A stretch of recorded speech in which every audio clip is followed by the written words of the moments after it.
Assalamualaikum warahmatullahi wabarakatuh. Ada 4 jenis di dalam Al-Quran yang menunjuk pada keadaan manusia secara umum berdasarkan kebahagiaan dan kesuksesan hidupnya. Ada berapa jenis? 4 ya. 1, ini yang paling ideal. Manusia yang mendapatkan kebahagiaan, kesuksesan dunia dan akhirat. Jadi dunianya dia bahagia, sukses, akhiratnya pun dia bahagia dan sukses. Dan umumnya ini yang memang diharapkan oleh setiap insan, sehingga doa-doa yang dipanjatkan pun malam dan siang itu tidak lepas dari 2 permohonan ini. Itu ada di Al-Quran surah kedua Al-Baqarah di ayat 201, paling kanan sebelah bawah di mushaf tuh. Wa minhum may yaqulu rabbana atina fid dunya hasanah wa fil akhirati hasanah wa qina adzabannar. Ini golongan pertama. Dan di antara manusia itu ada yang konsisten memohon kepada Allah agar ia dianugerahi kehidupan dunia yang membahagiakan dan menyukseskan. Jadi ada bahagia saja, ada sukses saja, ada bahagia dan sukses. Ada orang hidupnya sukses, mawaddahnya banyak, tapi belum tentu bahagia, sakinahnya belum tentu diraih. Kaya iya, tapi kekayaan itu tidak membawa ketenangan dalam berkehidupan. Ada yang begitu? Ada. Jadi ibu pilih mana? Kaya tapi gelisah atau miskin tapi tenang? Alhamdulillah. Oke. Nah, kaya dan tenang, sukses dan bahagia. Maka itu yang dimaksud di ayat ini. Ada orang yang konsisten dengan permohonannya. Dia memohon kepada Allah Subhanahu wa taala agar hidupnya di dunia itu bisa tenang dan sukses, bahagia dan sukses, serta kesuksesan dan kebahagiaan ini bisa dibawa lestari sampai pulang ke akhirat. Ya, tidak cukup dengan amin, kita lihat dulu ya. Nah, yang kedua, nanti kita pelan-pelan lihat rumusnya. Alhamdulillah.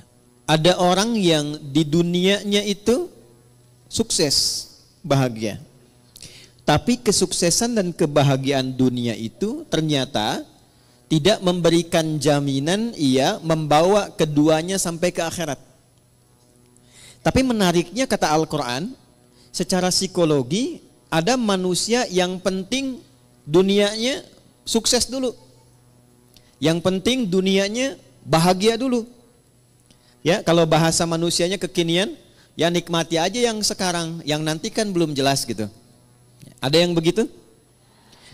Itu pasti akan ditemukan karena golongan ini pun diisyaratkan di Al-Quran di ayat yang ke-200-nya. Jadi kalau tadi 201, kita naik sedikit ke atas ke ayat 200, kita akan temukan tipikal golongan demikian.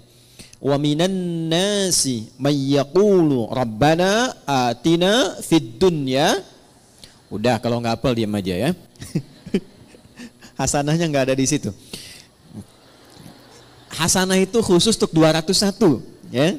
Baik, kalau hafalan masih di ayat 1, jangan diterusin dulu ya. Wa minan nasi may yaqulu rabbana atina fid dunya wa ma lahum fil akhirati min khalaq. Dan di antara manusia ada yang hidupnya memang diliputi oleh harapan dunia saja. Hasanahnya nggak disebutkan. Ini kuncinya nanti. Dan dia tidak punya orientasi akhirat. Yang penting kerja, nikmati. Dapat rumah yang megah, nikmati. Kendaraan yang mewah, nikmati. Bisa jalan-jalan, senang. Urusan sholat, ya nanti. Baca Al-Quran, nggak harus. Akhirat belum datang kok.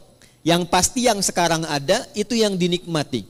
Wa ma lahum fil akhirati min khalaq, dan dia tidak punya persiapan untuk menyiapkan kehidupan abadinya di akhirat. Itu yang kedua.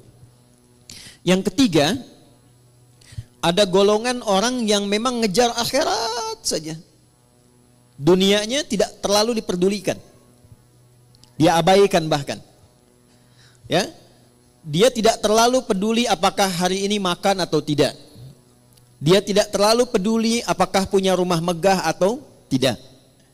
Dia tidak terlalu peduli apakah punya kendaraan atau tidak. Yang penting akhirat masuk surga.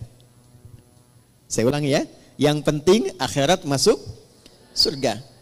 Jadi dunianya dalam tanda petik sedikit diabaikan, atau hidupnya biasa-biasa atau di bawah standar, yang penting orientasinya masuk surga. Ini yang ketiga. Yang keempat, ini yang repot. Miskin dunia, fakir akhirat.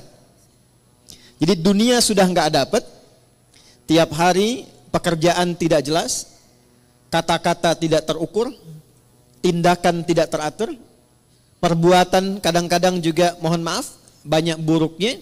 Jadi dunianya tidak jelas, akhiratnya rasa-rasanya tidak mendapatkan harapan karena tidak pernah disiapkan. Maka yang keempat ini kategori miskin dunia, fakir akhirat. Nah, di antara yang keempat ini, 4 bagian ini kita mesti pastikan setiap hari setidaknya kita berusaha untuk mencapai golongan yang pertama. Dan adilnya Allah itu dibuka kesempatan yang demikian untuk seluruh hambanya tanpa kecuali. Jadi ibu tidak harus berpikir jadi ustazah kah, ya, atau suaminya jadi kiai kah, jadi pejabat kah, jadi hartawan kah. Semua sepanjang kita menjadi bagian dari hamba Allah, maka terbuka untuk mendapatkan bagian golongan yang pertama. Wa minhum may yaqulu rabbana atina fid dunya. Nah, itu kuncinya. Sepanjang kita, saya, Anda, kita semua memegang satu kunci ini, maka janji Allah itu pasti ditepati dan disampaikan dalam Al-Quran. Itu akan dibimbing untuk mendapatkan 2 hal yang diharapkan tadi. Kuncinya cuma satu, yaitu hasanah. Hasanah ini bukan nama ya Bu ya. Jadi kalaupun ibu punya nama Hasanah pagi ini, tapi kalau prakteknya tidak diamalkan, itu belum tentu bisa meraihnya. Jadi ini kuncinya. Kita antarkan dulu sebentar sebelum kita mengimplementasikan atau menjalankan program kita hari ini untuk diskusi. Kita tekankan sedikit karena saya khawatir ibu datang ke sini gitu kan. Kemudian juga teman-teman yang ikhwan bergabung, tapi datangnya tidak membawa kebahagiaan. Datang tidak membawa kesenangan. Apapun yang tidak dikerjakan dengan menyenangkan, itu tidak akan melahirkan hasil yang maksimal. Ibu kalau masak, hatinya enggak tenang. Masakannya enak enggak? Enggak. Ngantarkan anak, situasi hatinya enggak tenang. Enak enggak? Tidak. Karena itu Islam selalu mengajarkan, selalu hadirkan kesenangan, kebahagiaan dalam semua aktivitas yang dikerjakan. Termasuk sholat. Termasuk baca Al-Quran.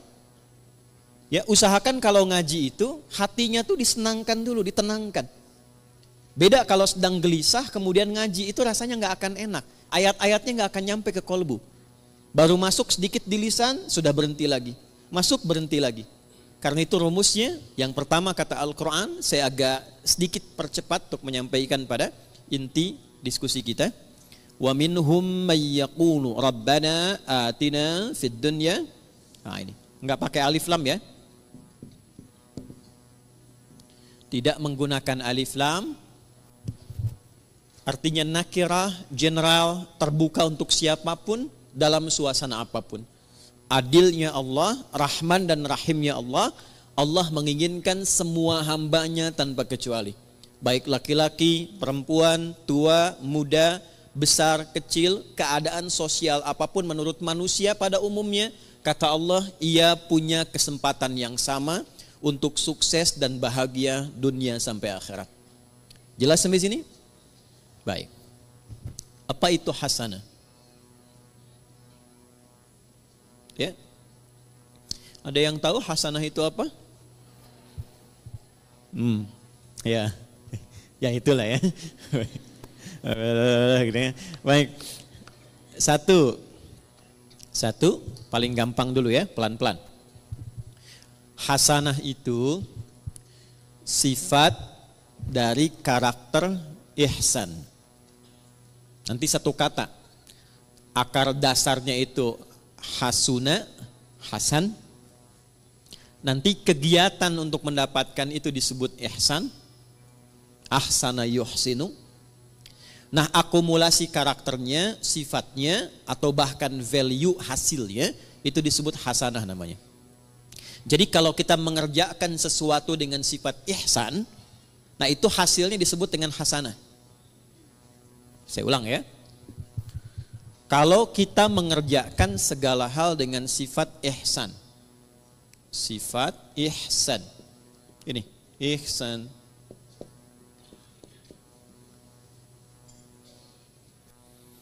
Maka hasilnya, apa yang diraih oleh kita, itu disifati oleh Allah langsung, itu hasanah.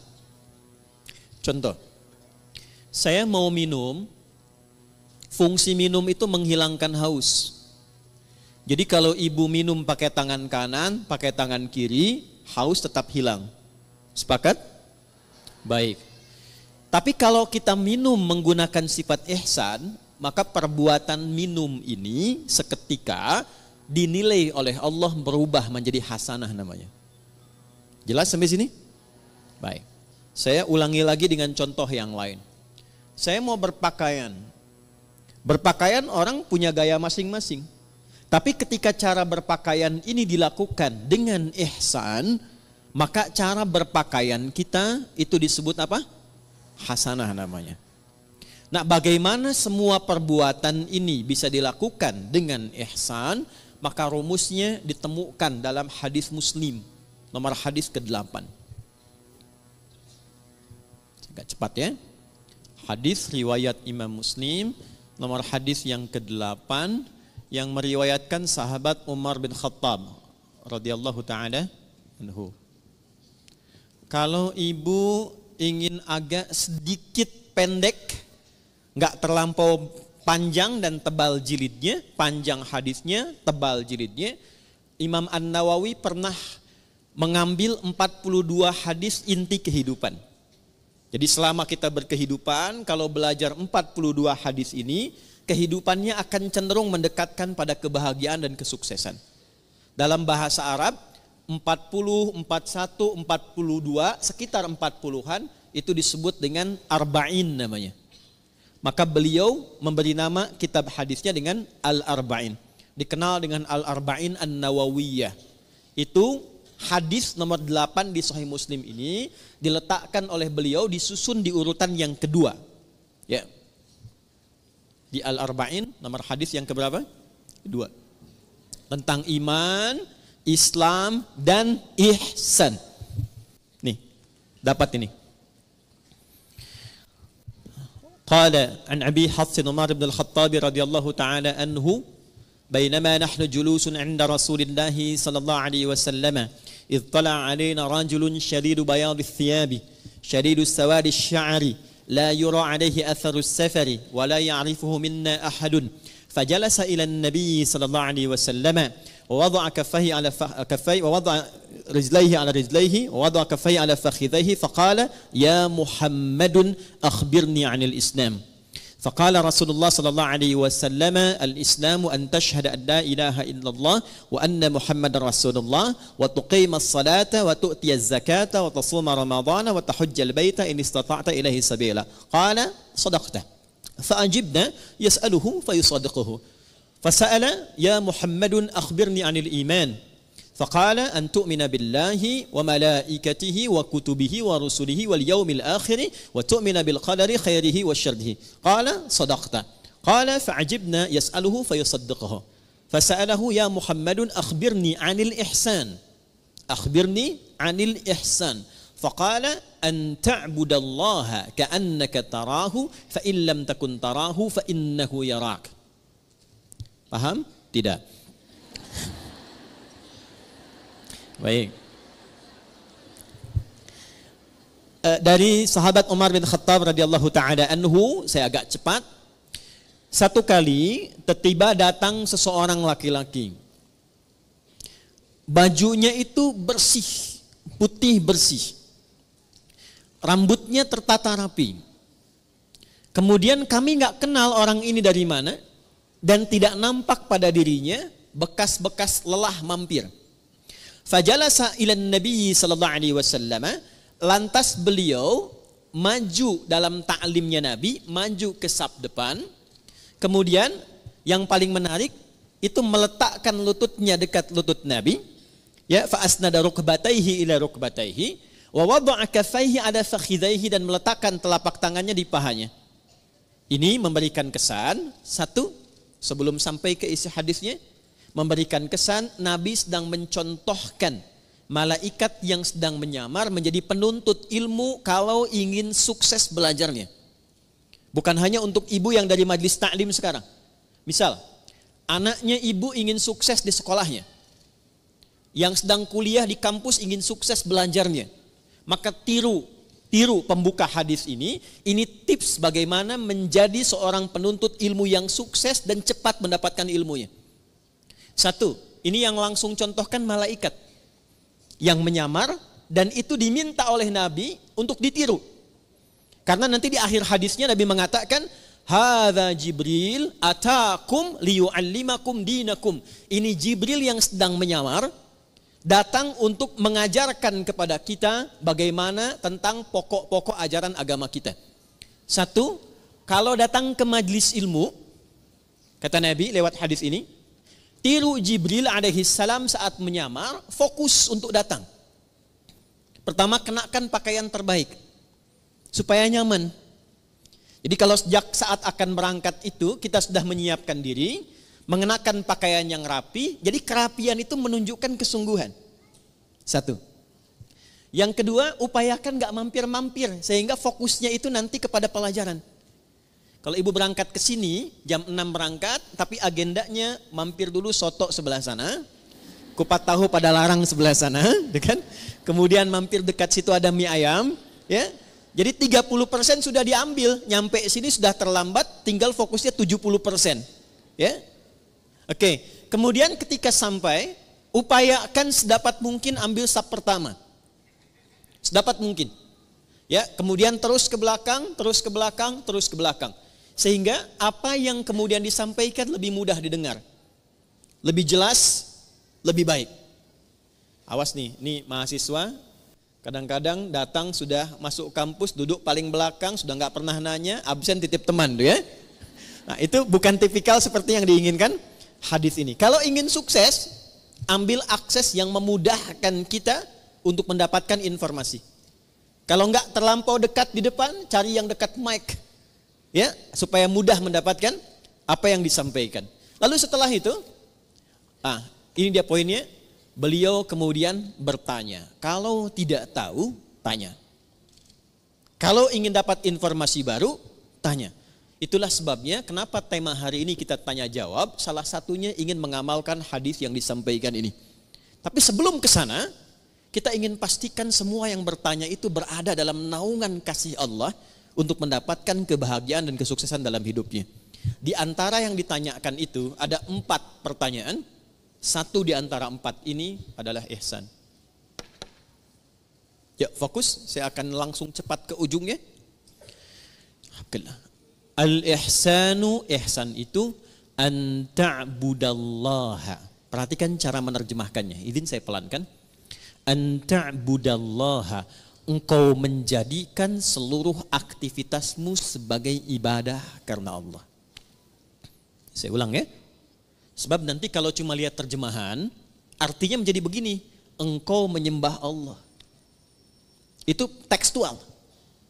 Sedangkan penjelasan detilnya, ya, kalau kita keluarkan kata per kata dan rumus bahasa Arabnya, itu menjadi begini terjemahan tafsirnya. Engkau menjadikan seluruh aktivitasmu sebagai ibadah karena Allah. Dulu satu poinnya. Jadi bukan cuma sholat saja. Makannya jadikan ibadah karena Allah. Berpakaiannya jadikan ibadah karena Allah. Berumah tangganya jadikan ibadah karena Allah. Saya tes sebentar ya. Maaf ya, maaf. Ibu itu merawat, mendidik anak karena sayang, karena Allah. Masa?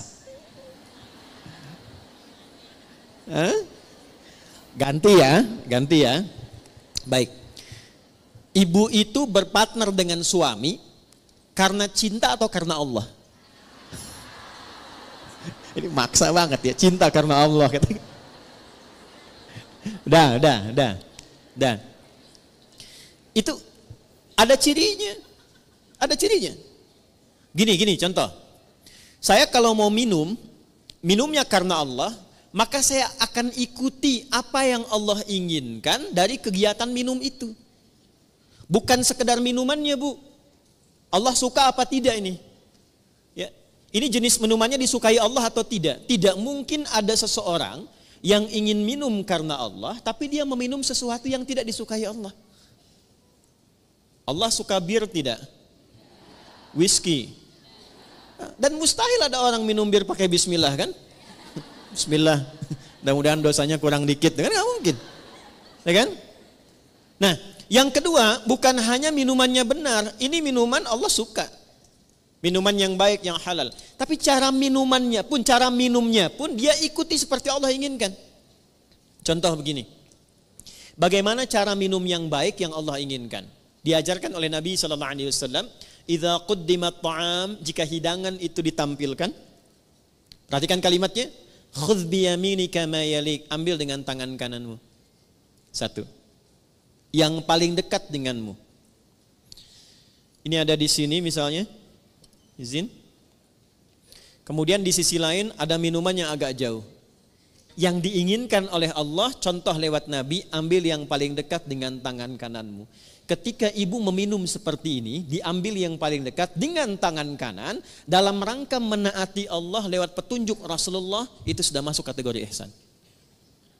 Selanjutnya, Sammillaha au qulu bismillahirrahmanirrahim. Sebelum diminum, ucapkan dulu Bismillahirrahmanirrahim. Itu saat dilakukan semua tahapan itu, maka kegiatan minum itu disebut ihsan namanya. Biar jelas ya Bu ya, contohkan nih biar jelas. Ini buka dulu tutupnya, ya, karena nggak mungkin diminum dengan tutup. Ya. Ambil dengan tangan kanan, jelas? Sebut nama Allah, Bismillahirrahmanirrahim. Minum. Alhamdulillah. Jelas? Belum jelas? Ambil dengan tangan kanan. Sebut nama Bismillahirrahmanirrahim. Jelas? Alhamdulillah.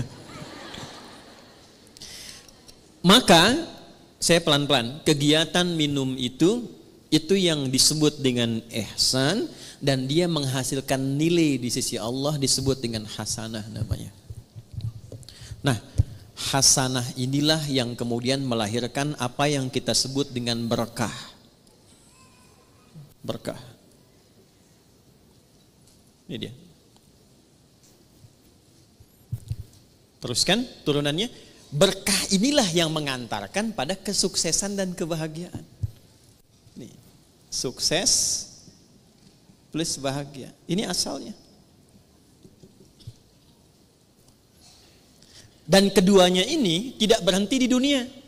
Sepanjang dilakukan dengan sifat ihsan, ditulis dengan hasanah, keluar sifat berkah, mengantarkan pada sukses dan bahagia, dan perjalanannya terus panjang mengiringi sampai ke akhirat.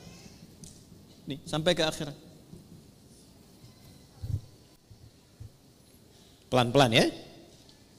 Ini poinnya. Makanya sering kita katakan di lisan kita, saya pengen cari berkahnya aja. Saya pengen cari berkahnya. Nah, berkah itu bukan harus kita tafsirkan sedikit, tidak. Bisa banyak. Bahkan kalau kita lihat bahasa Al-Quran, lafaz berkah dalam Al-Quran itu yang paling menarik ketika benar dikerjakan dengan sifat ini, itu dijamakkan bentuknya. Bentuknya jamak. Yuk, saya gali dengan cepat sedikit ya Bu ya. Pelan-pelan lihat rumusnya ke sini. Pekerjaan dikerjakan dengan apa tadi? Nah, rumus untuk menjadi ihsan itu rumusnya 2, iman plus takwa. Iman plus takwa sama dengan ihsan. Karena itu sering kita diminta dalam Al-Quran, tingkatkan takwamu, tingkatkan takwamu. Pernah dengar nggak kalimat itu? Ya, tingkatkan takwamu. Dan kalimat takwa itu seringkali dibuka dengan iman atau disandingkan dengan iman. Ali Imran ayat 102, ya ayyuhalladzina amanu taqullaha haqqa tuqatih. Iman dan takwa, iman dan takwa. Kenapa kita diminta beriman dan bertakwa? Supaya muncul karakter ihsan. Kenapa bisa menjadi ihsan? Supaya mendapatkan hasanah. Kenapa hasanah penting? Supaya meraih berkah. Kenapa berkah penting? Supaya harapan kita terkabulkan. Semua pekerjaannya sukses, hasilnya membahagiakan. Dan jaminannya bukan cuma di dunia, akan wafatnya juga diberikan kedamaian. Di alam kuburnya diberikan keberkahan. Di akhiratnya dibuka keberkahan. Jadi kalau sudah muncul iman takwa, lahir ihsan, itu keberkahan dibuka di langit dan di bumi. Saya ulangi, di langit dan dibuka, di langit dan di bumi itu dibuka. Ada di Quran surah ke-7 ayat 96. Rumus ini ada Quran di Quran surah ke-7 Al-A'raf ayat 96. Yuk kita lihat pelan-pelan. Walau anna ahlal qura, buka mushafnya, amanu iman, wattaqau taqwa, la fatahna alaihim barakatin, berkah jamak sifatnya. Lihat ayatnya. La fatahna alaihim barakatin minas sama'i wal ardh. Langit dan bumi. Ada ayatnya? Quran surah 7 ayat 96. Walau anna ahlal qura amanu wattaqau la fatahna alaihim barakatin minas sama'i wal ardh. Ada ayatnya? Oke. Sudah? Pelan-pelan. Jadi ketika ayat itu diturunkan kepada Rasulullah sallallahu alaihi wasallam, yang diinginkan bukan sekedar jadi bacaan. Kita baca dapat pahala insyaallah. Dapat pahala dan pahalanya pun disebut hasanah. Tapi kalau kita amalkan isinya, nah amalan itulah yang menjadikan kita mampu meraih keberkahan, sehingga keberkahan ini mengiringi kesuksesan dan kebahagiaan yang kita harapkan dalam berkehidupan di dunia. Jadi kalau ayat rumah tangga dibawa ke rumah tangga, dipraktekkan dengan sifat ihsan. Suami menjadi suami dengan sifat ihsan, istri mempraktekkan ayat Quran dengan sifat ihsan, maka kehidupan rumah tangga akan cenderung mendapatkan berkah. Berkah itulah yang mengantarkan pada kebahagiaan dan kesuksesan. Itu dibawa pulang sampai ke akhirat.